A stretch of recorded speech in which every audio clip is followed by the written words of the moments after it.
marre parfois d'être sur YouTube. J'ai l'impression qu'on est quand même encore sur un nouveau média dont les gens sont encore un peu curieux. Donc non, j'en ai absolument pas marre et je pense que ça a encore des beaux jours devant lui.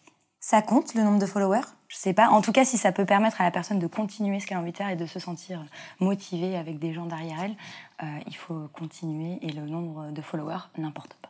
C'est facile d'être youtubeuse, non? La belle vie, les voyages, le succès, tout ça. Évidemment, de loin, ça pourrait paraître être le métier de rêve où on n'en fout pas une. Mais moi, je sais ce que je fais au quotidien. Je vois bien le travail à fournir et je vois bien ce que mes petits camarades font. Et il y en a qui se tuent à la tâche. Donc, je veux pas dire que c'est facile parce que ce serait pas vrai. Oui, c'est agréable, mais c'est pas facile. Quel est le pire commentaire que tu aies reçu? Ça arrive comme tout le monde, mais ça arrive assez peu. Il y en a un jour, sur une vidéo de voyage, j'étais partie à Rio, qui avait mis « Léa, elle met toujours des robes longues pour cacher ses grosses cuisses ».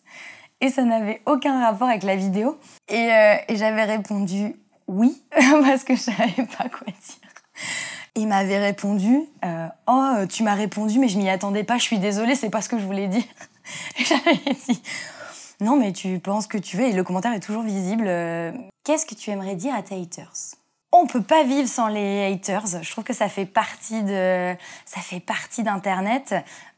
On va pas dire qu'on se porterait plus mal sans eux. Aujourd'hui, je trouve que quand même Internet est plutôt destiné à la bienveillance et à quelque chose de positif. Mais ils permettent des bonnes petites crises de rire de temps en temps. Et puis aussi, ça nous remet un peu à notre place. Si on avait que des bons commentaires tout le temps, bon, ce serait très bizarre.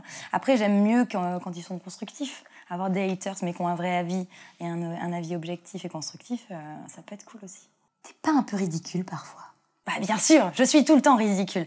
Non, bien sûr, quand on a envie de défendre quelque chose ou quand on a envie de donner l'impulsion parfois pour transmettre un message, on a tendance à être passionné. Et des fois, je me revois essayer de dire quelque chose avec ferveur et je me trouve hyper ridicule parce qu'on dirait une gamine de 15 ans.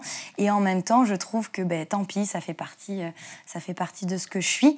Mais heureusement, le ridicule ne tue pas et tant mieux qu'on soit ridicule. Tant que ça sert un message, soyons ridicules, encore. Être une femme sur YouTube, ça change quoi? Bon, à l'époque, quand j'ai ouvert ma chaîne il y a 7 ans, j'étais plutôt dirigée sur du divertissement et de l'humour. Et tu pars avec ce petit préjugé que tu seras toujours moins drôle qu'un garçon.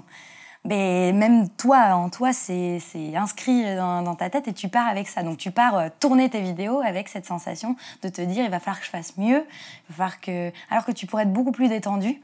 Mais j'ai l'impression quand même que ça va mieux, il y a beaucoup de femmes qui se sont battues pour que ça change et qui continuent de se battre. Le déclic qui t'a fait lancer ta chaîne?